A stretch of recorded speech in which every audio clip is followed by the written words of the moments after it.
Our mission at Haddon Institute is to provide a Christ-centered tertiary education grounded in the Reformed tradition. We are dedicated to equipping students with a strong foundation in both faith and academics so our students flourish in their love for God, pursuing a greater knowledge of Christ and a commitment to serve others. We strive to develop men and women who exhibit wisdom, virtue, and a deeper understanding of their Christian faith, preparing them to make a redemptive impact on the ground for the glory of God through their local church, in vocation, and in family life. At Haddon Institute, we are about better equipping, more strategic mobilization for greater gospel impact. Our introductory course at Haddon Institute is going to be Theology for Today's World, where we're going to discuss and unearth the presuppositions around worldview. What is a worldview? Does everyone have a worldview? How do we examine them and critically understand them for the purposes of advancing Christ's kingdom in the world? So we're going to look at things like apologetics and a defense of the faith and some of the more prevailing ideas that genuinely get traction in the world but really aren't critically examined or assessed. Are Christians, for the most part, compromised? Have they brought into the worldview of this particular system that we're in? And how do we be the best loving neighbors to those around us by being critical of the philosophies and the systems which prevail? Join us in this introductory course at Haddon Institute as we discover what it means to hold a biblical and robust worldview that's defensible, that's compelling and cogent, and is a means of proclaiming and presenting the gospel to those who don't yet know Jesus Christ.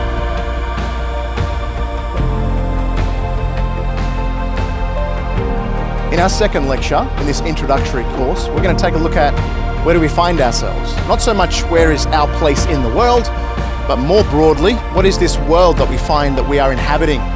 What is it about this world where we see continuity with the world as it's always been and discontinuity? What is new? What is it about our generation that makes it unique? Is there anything unique about our generation? Socrates, the great philosopher, is having been credited as saying the unexamined life is not worth living. So we're going to spend time in this second lecture at the Haddon Institute discovering the world around us and how should we process, what is our lens of interpretation as to the goings on that are every day seen on the news or in local communities or even in our churches. Join us for Lecture 2, The World as We Now Experience It, and how do we understand and interpret it for our theological and biblical robust defense of the gospel. Our third lecture in this introductory course for Theology of Worldview will be precisely that. What is theology? It can be a fairly intimidating, somewhat academic term, but the truth is we all have a theology. Sometimes those theological commitments have been examined and convictions have been arrived at through critical thought, but oftentimes we've just kind of absorbed the thought processes of those around us. So we're going to take a deep dive into theology itself. What does the Bible tell us about that? And how do we think about theology broadly? The discussion, the thinking, and the process of understanding who God is, how has He revealed Himself, and how has He commanded us to understand Him and live out lives in obedience with due reference to His glory.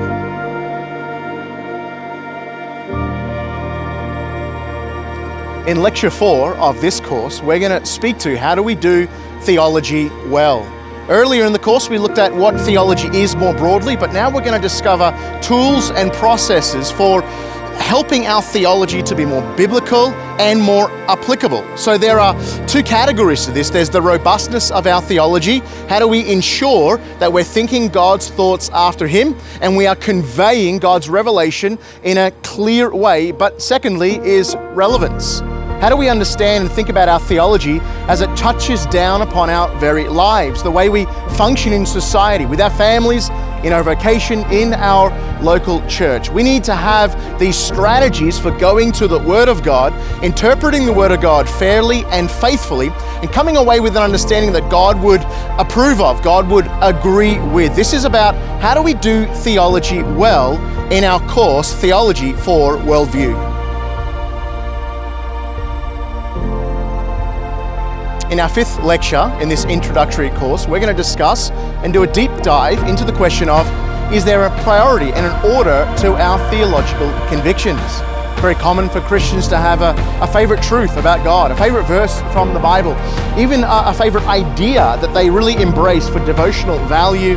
And that has its place, but what we're going to look at is, has God revealed an order of priority to these doctrines that He has shown about who He is, who we are, what sin is, what redemption is, and what is the consummation of all things. Ordering our doctrines aright is a wonderful way to be clear thinking and able to properly defend our faith. So in lecture number 5, you're going to want to join us to have a look at how do we understand the canonical order. That means the order that God reveals these doctrines, and the order of priority. What should be given precedence over lesser or more secondary and tertiary ideas?